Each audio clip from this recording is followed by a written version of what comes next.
Meu nome é Zara Mendes, tenho 31 anos. E na última véspera de Natal, aprendi que ser pobre demais para o Natal ainda pode de alguma forma incluir espumante, um DJ e uma casa cheia de pessoas que sabiam exatamente por que eu não estava lá. Naquela manhã, meu pai, Roberto Mendes, enviou a mensagem que cancelou tudo. Sem jantar em família este ano, sem presentes, sem reunião. O dinheiro estava apertado, as contas se acumulando e todos precisavam ser compreensivos. Então, fiz o que sempre fiz. Eu compreendi. Disse a mim mesma para não tornar isso sobre mim. Esquentei sobras no meu apartamento.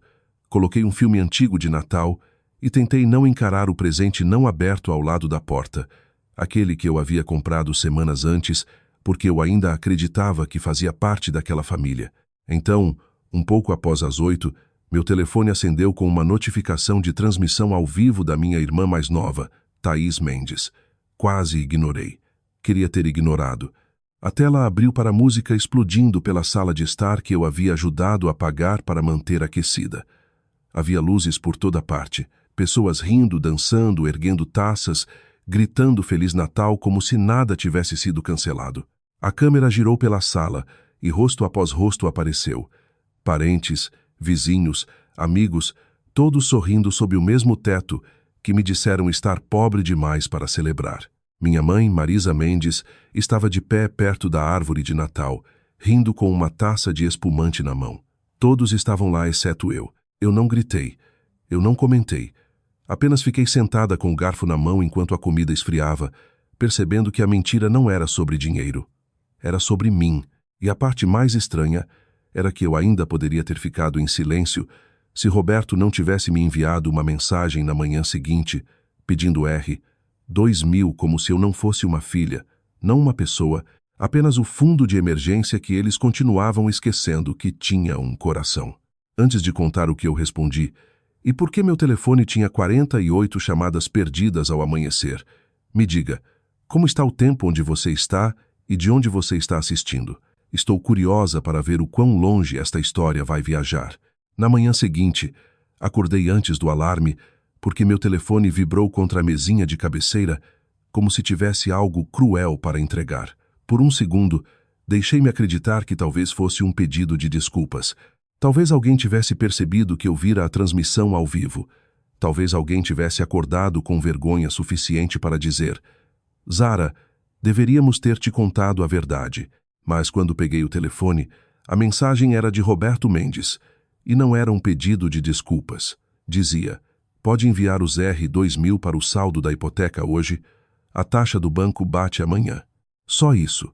Sem Feliz Natal, sem você está bem, sem explicação para por que a casa dele estivera cheia de espumante, música, comida servida e pessoas enquanto eu comia sobras sozinha. Apenas um pedido de dinheiro escrito, como se eu fosse um pagamento automático com pulso. Sentei na beira da cama e li 3 vezes. Não porque não entendesse, mas porque algo dentro de mim precisava ver a verdade se tornar inegável.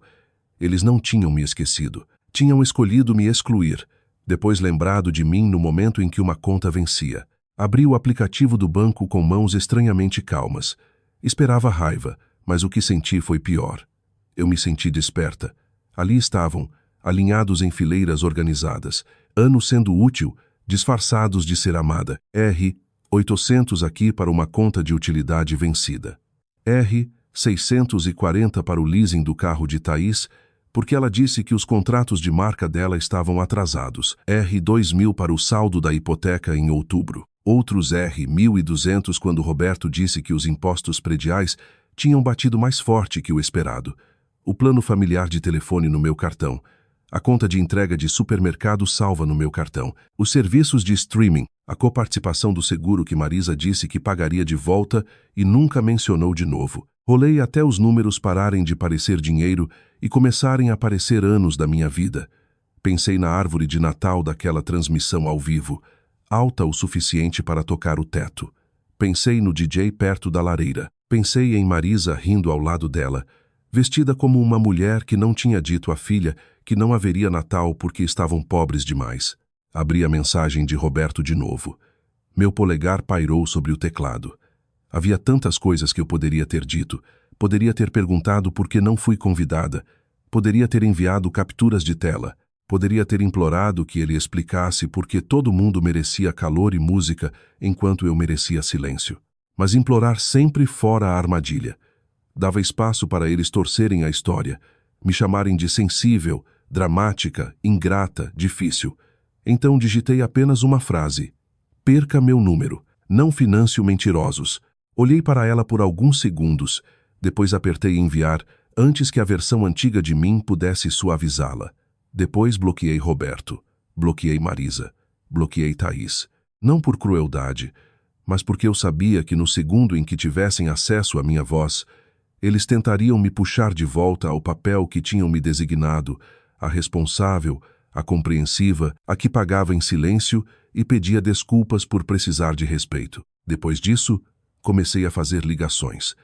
Primeiro, o banco.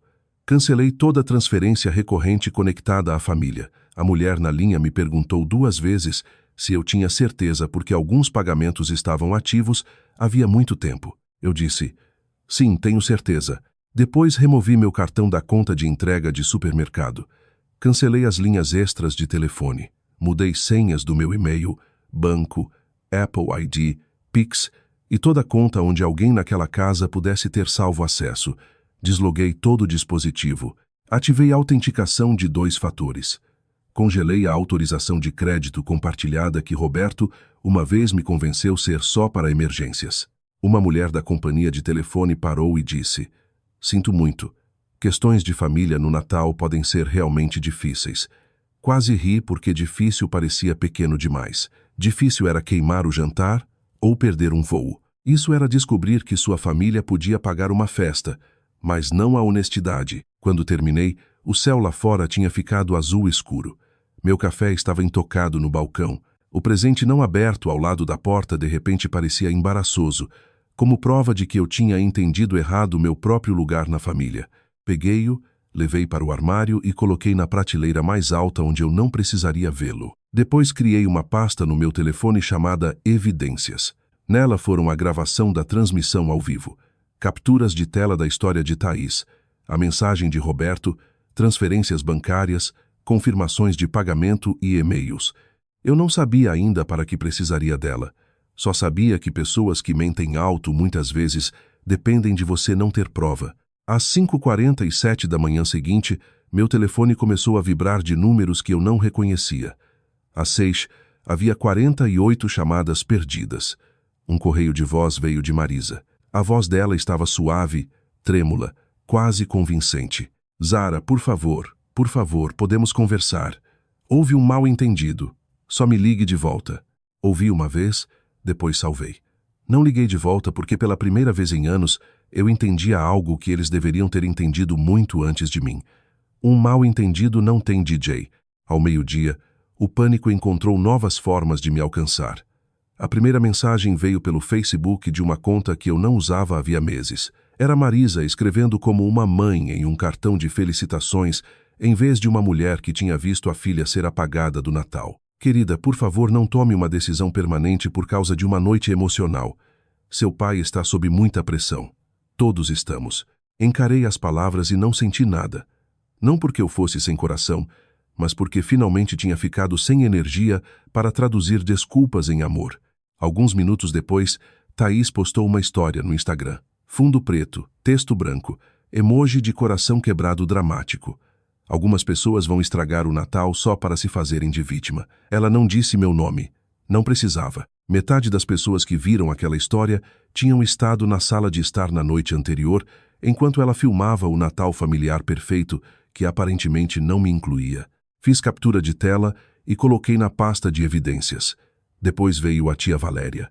Eu não falava com ela havia quase um ano, mas de repente ela tinha meu número, o que me dizia exatamente o quão desesperada minha família tinha ficado. Zara, ela disse quando atendi por curiosidade, estou muito decepcionada. Olhei para o teto e quase sorri. Não, olá, não, você está bem? Apenas decepção entregue como uma herança de família. Ela me disse que Roberto e Marisa estavam devastados. Ela me disse que Thaís tinha chorado a manhã toda. Ela me disse que o Natal era estressante para todo mundo e eu precisava parar de punir as pessoas. Deixei ela falar antes de fazer uma pergunta. Eles te contaram que me disseram que o Natal foi cancelado porque estavam pobres demais? Houve uma pausa. Depois ela disse, bem, seu pai disse que era para ser pequeno. Eu disse, tinha um DJ, tia Valéria. Outra pausa. Acrescentei, eles te contaram que eu venho pagando parte da hipoteca deles, o leasing do carro de Thaís, a conta de telefone deles e as compras de supermercado há 3 anos. Dessa vez o silêncio foi mais longo. Finalmente ela disse, mesmo que isso seja verdade, família não deve guardar rancor. Eu disse, engraçado, eles guardaram meu número quando as contas venciam. Ela me disse que eu estava sendo fria. Eu disse que estava sendo precisa. Depois desliguei.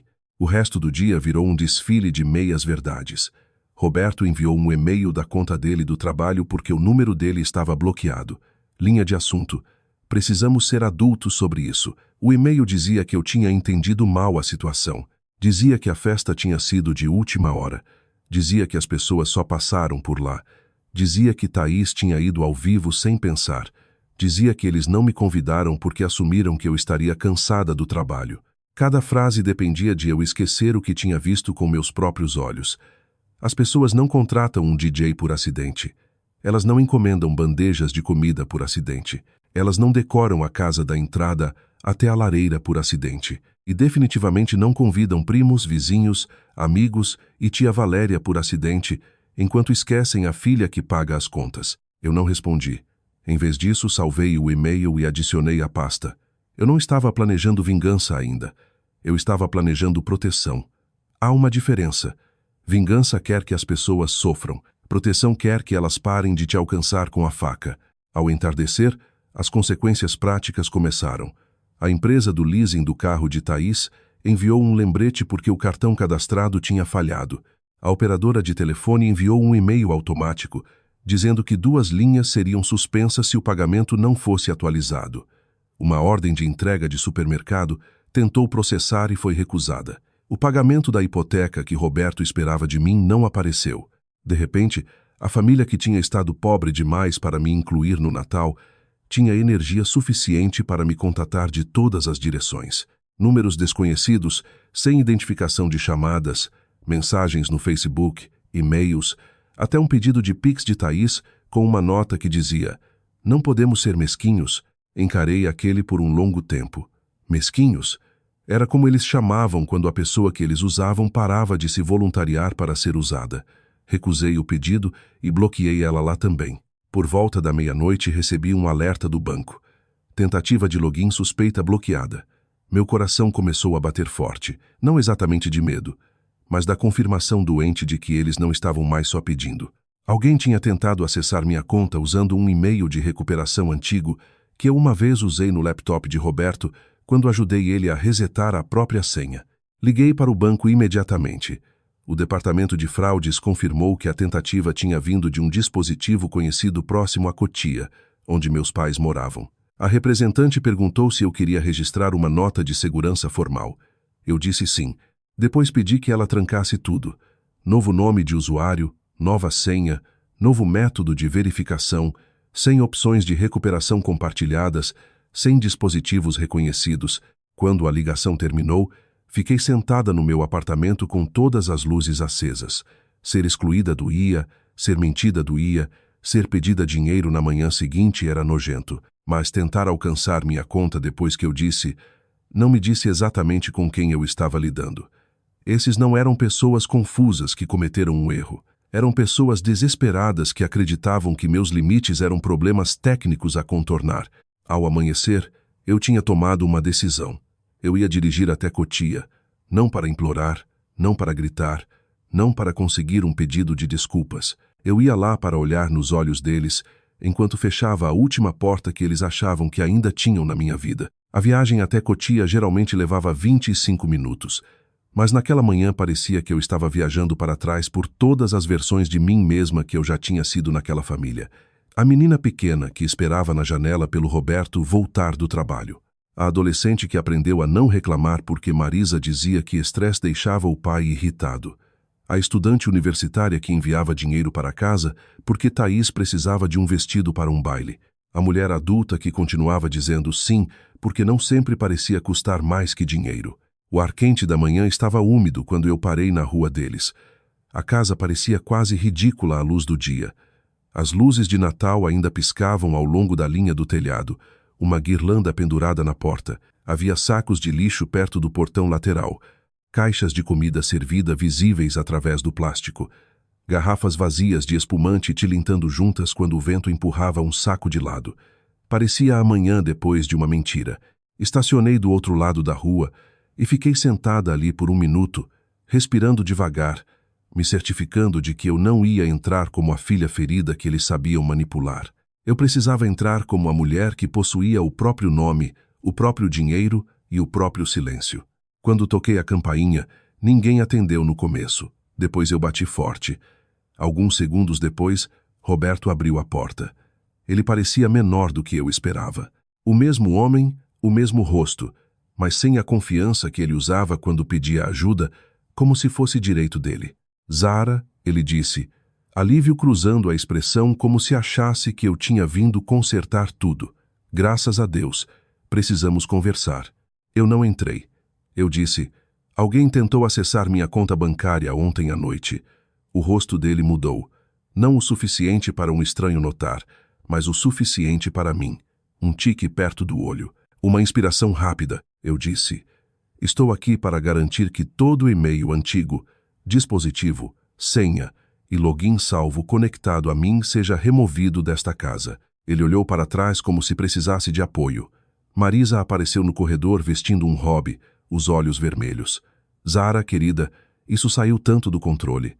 Eu disse, não me chame de querida. Encontrou o laptop. O maxilar de Roberto se apertou. Ninguém tentou roubar de você. Eu disse, eu não disse roubar, eu disse acessar. Interessante que sua mente foi para lá. Marisa fez um sonzinho ferido. Depois Thaís desceu as escadas de moletom, segurando o telefone como se fosse parte da mão dela. Você está falando sério agora? Ela disse, você aparece aqui como se fôssemos criminosos. Eu olhei para ela. Você foi ao vivo numa casa cheia de pessoas depois que me disseram que o Natal foi cancelado. Os olhos dela rolaram antes que ela pudesse parar. Não era sobre você. Aquela frase era quase engraçada.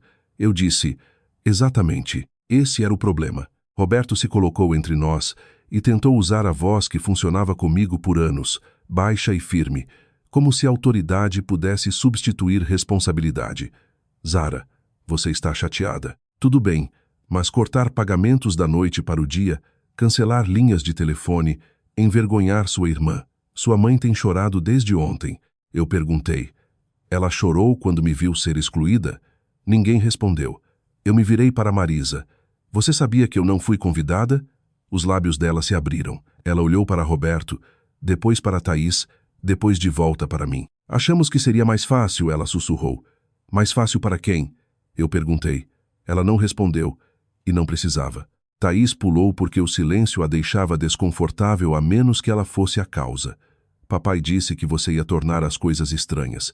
Ele disse, você sempre age como se a gente te devesse algo. Roberto estalou. Thaís, pare. Ali estava. Não um mal-entendido familiar. Uma discussão familiar a qual eu não tinha sido convidada, seguida de uma decisão familiar de me remover da celebração e me manter na folha de pagamento.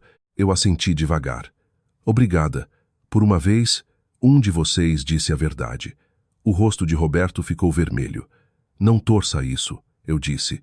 Eu não estou torcendo nada. Eu estou cansada de endireitar o que vocês todos continuam dobrando. Pedi o laptop de novo. Roberto tentou argumentar, mas Marisa finalmente foi para o escritório e voltou com ele. Eu observei ele remover meu e-mail das senhas salvas, deletar o link de recuperação antigo e sair de toda a conta onde meu nome aparecia. Depois pedi o tablet que Thaís uma vez usara para logar na minha conta de streaming. Ela resmungou, mas trouxe da sala de estar. Eu chequei aquilo também. A casa estava quieta exceto pelos pequenos cliques das teclas e a respiração dramática de Thaís. Atrás deles, a sala de estar ainda tinha decorações por toda parte, glitter no chão, copos plásticos embaixo da mesa de centro, uma faixa prateada na lareira que dizia abençoados. Eu encarei aquela palavra e quase ri.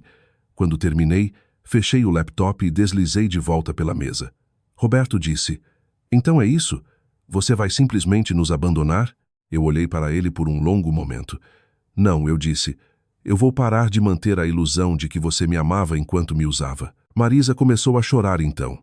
Lágrimas reais ou úteis, eu não conseguia mais distinguir. Thaís disse: "Você está destruindo tudo." Peguei minha bolsa. "Não, eu parei de pagar por tudo que vocês já estavam destruindo." Na porta, Thaís me seguiu. "Zara, podemos só ter 5 minutos?"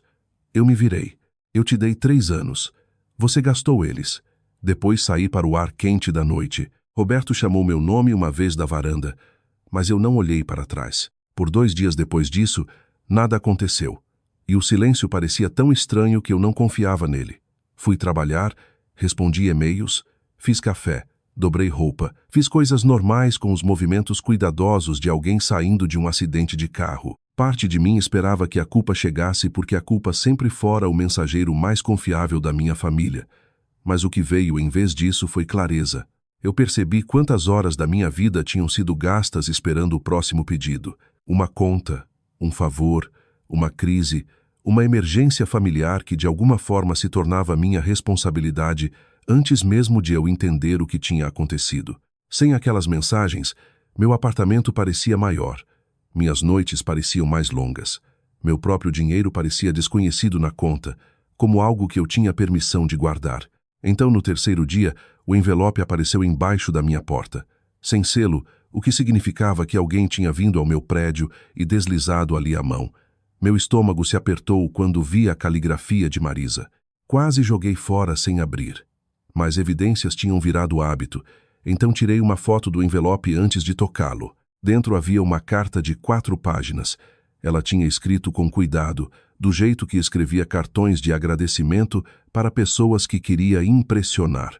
Começava com Zara, minha linda filha, o que me fez saber que a performance tinha começado antes da primeira frase terminar. Ela escreveu que o Natal tinha sido complicado. Ela escreveu que Roberto tinha ficado envergonhado sobre dinheiro. Ela escreveu que Thaís precisava de uma noite feliz porque a carreira dela era estressante e as redes sociais faziam parte do trabalho dela. Ela escreveu que eles nunca pretenderam me machucar. Depois, no meio da segunda página, ela escreveu a frase que fez meu peito gelar. "Achamos que você estava acostumada a ser a forte." Li de novo, acostumada como se ser deixada de fora fosse um músculo que eu tinha treinado, como se a solidão se tornasse aceitável uma vez que todo mundo concordasse. Eu carregava bem. Eu não chorei. Dobrei a carta, deslizei de volta no envelope e coloquei na gaveta da pasta de evidências ao lado de cópias impressas dos alertas bancários. Naquela noite, tia Valéria ligou de novo de um número diferente. Eu sabia que era ela porque ela suspirou antes de dizer olá. Ela me disse que Marisa estava devastada. Ela me disse que Roberto não estava dormindo. Ela me disse que Thaís tinha perdido seguidores porque as pessoas estavam fazendo perguntas embaixo do vídeo de Natal dela. Eu disse: "Isso parece desconfortável." Ela disse: "Zara, não seja cruel." Eu disse: "Cruel foi me dizer que o Natal foi cancelado e depois postar online sem mim. Cruel foi pedir R$ 2.000 na manhã seguinte. Cruel foi tentar acessar minha conta depois que eu disse não." Tia Valéria baixou a voz. "Seu pai diz que aquela coisa do banco foi um erro." Eu perguntei: "O erro sabia meu e-mail de recuperação?" Ela não gostou disso. Ela me disse que eu estava ficando amarga. Eu disse a ela que a amargura era o que acontecia quando as pessoas esperavam que você engolisse veneno educadamente. Depois desliguei. Algumas horas depois, Roberto deixou um correio de voz. Eu só ouvi porque queria saber qual versão dele tinha ligado. A versão arrependida ou a versão irritada. Era a irritada. "Zara", ele disse, voz tensa e controlada. "Você fez seu ponto. Sua mãe está chorando. Sua irmã está humilhada. Valéria diz que as pessoas estão falando. Espero que você esteja orgulhosa de si mesma." Houve uma pausa e quando ele falou de novo, a máscara estava completamente fora. "Você sempre precisou se sentir superior, sempre agindo como se fosse a única pessoa responsável na família. Bem, parabéns. Você finalmente conseguiu o que queria. Todo mundo te vê." Salvei o correio de voz 2 vezes. Uma no telefone e uma na nuvem. Porque aquela mensagem era a verdade. Nenhuma carta de desculpas poderia cobrir. Ele não estava arrependido de eu ter sido machucada. Ele estava furioso que eu tinha parado de absorver as consequências das escolhas dele. Na manhã seguinte, entrei na página pública de Thaís de um navegador onde eu não estava logada. Eu não procurei porque sentia falta dela. Eu procurei porque pessoas como Thaís nunca sofrem em silêncio. Elas decoram o dano e chamam de conteúdo. A transmissão ao vivo de Natal dela tinha sido removida, mas a internet já tinha feito o que a internet faz. Alguém tinha cortado alguns segundos dela. A parte onde ela gritou Feliz Natal com as pessoas que realmente apareceram. Embaixo da republicação, alguém tinha comentado: não era a irmã dela que foi dita que a família estava pobre demais para celebrar? Outra pessoa escreveu: imagine excluir a pessoa que paga suas contas. Encarei aquele comentário por um longo tempo. Eu não tinha postado nada. Eu não tinha contado meu lado publicamente. Ainda assim, a verdade tinha começado a rastejar para fora pelas rachaduras que eles criaram. Naquela tarde, Nora Bennett me ligou. Nora era uma velha amiga da faculdade que tinha virado advogada, o tipo de pessoa que falava calmamente mesmo explicando coisas terríveis. Eu tinha enviado uma mensagem curta pedindo conselho, não porque quisesse processar minha família, mas porque queria ter certeza de que eles não tinham caminho legal ou financeiro de volta para a minha vida. Ela ouviu enquanto eu explicava os pagamentos, as contas compartilhadas, a tentativa de login, a pressão familiar. Quando terminei, ela disse: Zara, preciso que você me ouça claramente. Você não está exagerando. O que você descreve é exploração financeira embrulhada em linguagem de família. Fechei os olhos quando ela disse isso. Exploração financeira. Não ajudar, não ser dramática, não mal entendido. Nora me disse para juntar tudo, escrever uma carta de limite formal, fechar qualquer acesso compartilhado restante e parar de se comunicar exceto por escrito. Depois ela disse algo que eu anotei porque precisava. Amor não exige que você deixe sua carteira aberta. Naquela noite comecei a construir a planilha. Toda a transferência, todo o pagamento, toda a assinatura, toda a emergência que eu tinha sido culpada para resolver. O total subiu mais rápido do que eu esperava. Quando terminei, era mais de R$42 mil. Encarei o número até os olhos arderem. Aquilo não era mais generosidade. Era uma segunda vida que eu tinha financiado enquanto a minha esperava quieta no canto. Na manhã seguinte, imprimi a planilha porque precisava ver o total no papel. R$42 mil, sem incluir presentes, planos cancelados, ligações tarde da noite ou o trabalho emocional que eu tinha confundido com lealdade. Nora me ajudou a redigir a carta. Não era cruel, e isso importava para mim. Eu queria cada palavra limpa o suficiente para ficar sob a luz do dia.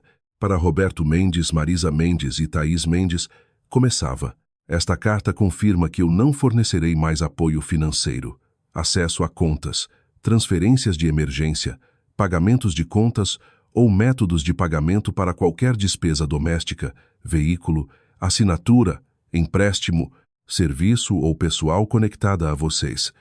Anexada está um resumo do apoio financeiro fornecido nos últimos 3 anos. Não estou solicitando reembolso neste momento. Este documento serve como registro final e fim formal de todo o envolvimento financeiro. Não me contatem por dinheiro. Não tentem acessar minhas contas. Não enviem terceiros para me pressionar. Qualquer tentativa futura de usar minhas informações pessoais, senhas salvas ou métodos de pagamento será documentada. Por favor, comuniquem-se apenas por escrito e apenas se estiverem assumindo total responsabilidade sem pedidos, acusações ou condições. Assinei com meu nome completo, Zara Mendes. Não filha, não irmã, não fundo de emergência familiar. Depois enviei 3 cópias por correio registrado, uma para cada. Enviei uma 4ª cópia para a tia Valéria porque ela tinha escolhido ajudar a me pressionar. A resposta veio em pedaços, como uma casa rachando antes de cair. Primeiro, as linhas de telefone foram cortadas. Thaís postou de uma conta de amiga que estava tirando um tempo por causa de energia tóxica. Depois a empresa do leasing do carro ligou para ela. Não para mim, pela primeira vez em anos. Ela me enviou o e-mail sem assunto. Você poderia ter me avisado antes de destruir meu transporte.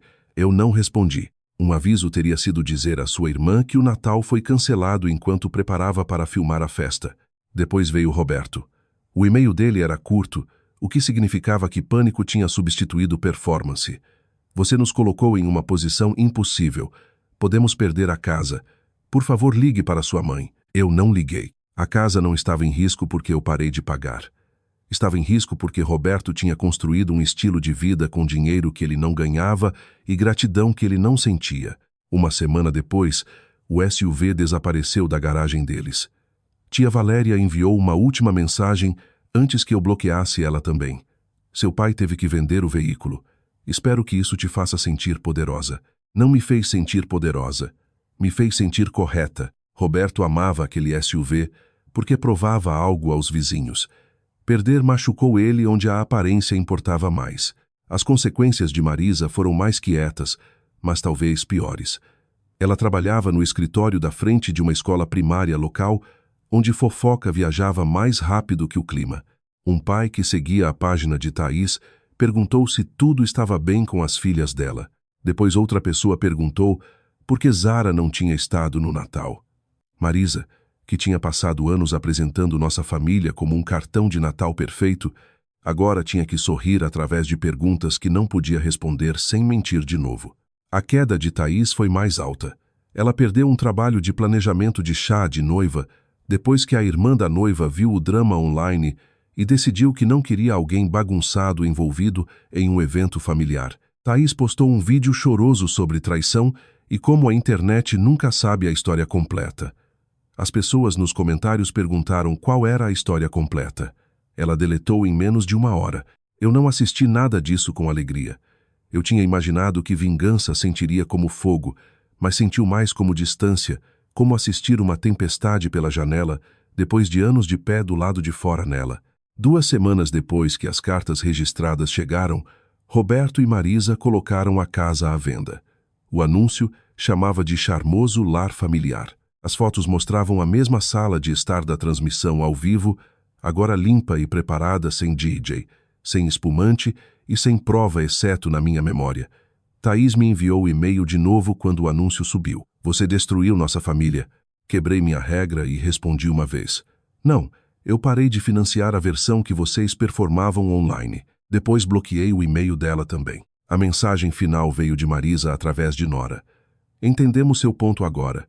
Só desejamos que você tivesse falado antes que chegasse tão longe. Quase respondi com toda vez que eu tinha falado, toda vez que eu disse que estava cansada, toda vez que eu pedi para ser incluída. Mas pessoas como Marisa não contam suas palavras até que seu silêncio custe algo a elas. Então eu não respondi. Em vez disso, abri uma nova conta de poupança com o mesmo valor que eu costumava enviar para eles todo mês. Eu nomeei de paz. Era a primeira conta que eu já tinha aberto que ninguém mais podia drenar. Até então, Roberto e Marisa tinham se mudado para uma casa menor 20 minutos do antigo bairro. Eu não ajudei eles a empacotar. Eu não perguntei onde colocaram as decorações de Natal. Eu não dirigi perto do novo lugar. Ouvi através de uma última mensagem de Nora que Roberto tinha concordado por escrito em não me contatar por ajuda financeira de novo. Aquela frase me deu mais paz que qualquer pedido de desculpas jamais deu. Thaís se mudou com uma colega de quarto depois que a situação do carro se tornou impossível. E a presença online dela mudou quase da noite para o dia. Menos espumã, menos legendas de família perfeita, mais citações vagas sobre cura. Eu esperava que ela realmente curasse algum dia, mas eu não precisava mais ser a lição que ela aprendia à minha custa. Tia Valéria parou de ligar depois que recebeu a planilha. Acho que números podem fazer o que emoções não podem. Eles fazem a negação parecer cara. Quanto a mim, eu me mudei também. Só para um condomínio mais claro, mais perto do centro de São Paulo, com janelas que captavam a luz da manhã e um pequeno segundo quarto que transformei em escritório. Na primeira noite lá, pedi comida tailandesa. Coloquei um abajur barato no chão, porque meus móveis ainda não tinham chegado, e me sentei contra a parede comendo jantar direto do recipiente. Ninguém ligou pedindo dinheiro. Ninguém me acusou de abandonar eles. Ninguém precisava que eu consertasse uma crise que eles tinham criado. O silêncio não parecia mais vazio. Parecia meu. Comecei terapia em março. No começo, eu continuava tentando contar a história de um jeito que me fizesse parecer justa com todo mundo. Minha terapeuta finalmente perguntou: Zara, o que aconteceria se você contasse sem proteger eles? Eu não conseguia responder. Proteger eles tinha se tornado tão automático que a verdade parecia rude. Mas semana a semana, aprendi a nomear as coisas corretamente. Ser útil não é o mesmo que ser amada. Ser forte não é permissão para os outros te negligenciarem. Família pode ser real e ainda ser insegura. Perdão não é um plano de pagamento. Também comecei a hospedar pequenos workshops online sobre finanças pessoais básicas para jovens mulheres que se sentiam responsáveis por resgatar todo mundo ao redor delas. Eu não contava minha história inteira, mas ela vivia atrás de cada lição. Como separar generosidade de culpa. Como construir um fundo de emergência que seja realmente para você. Como remover cartões salvos de contas compartilhadas. Como dizer eu não posso pagar isso sem dar uma defesa de tribunal. Como entender que não é uma frase completa mesmo quando a pessoa que ouve te criou. Aqueles workshops se tornaram a primeira coisa boa que cresceu de tudo que aconteceu. O dinheiro que eu costumava enviar para Roberto, Marisa e Thaís agora ia para poupança, terapia, compras melhores e uma aula de cerâmica aos sábados onde ninguém me conhecia como a confiável. Eu era só Zara, a mulher cujas canecas saíam um pouco tortas, mas que ria quando saíam. Aquele verão, eu encontrei uma prima no mercado de agricultores. Ela parecia nervosa como se eu pudesse explodir em público. Eu não explodi. Ela disse, só quero que você saiba que muitos de nós não sabíamos a história completa. Eu disse, eu sei. Ela se desculpou por estar na festa. Eu agradeci e quis dizer isso. Depois ela disse algo que ficou comigo. Acho que eles pensavam que você sempre voltaria porque você sempre voltava. Essa era a história toda. Eles não acreditavam que eu tinha um limite porque eu os tinha treinado para não ver um.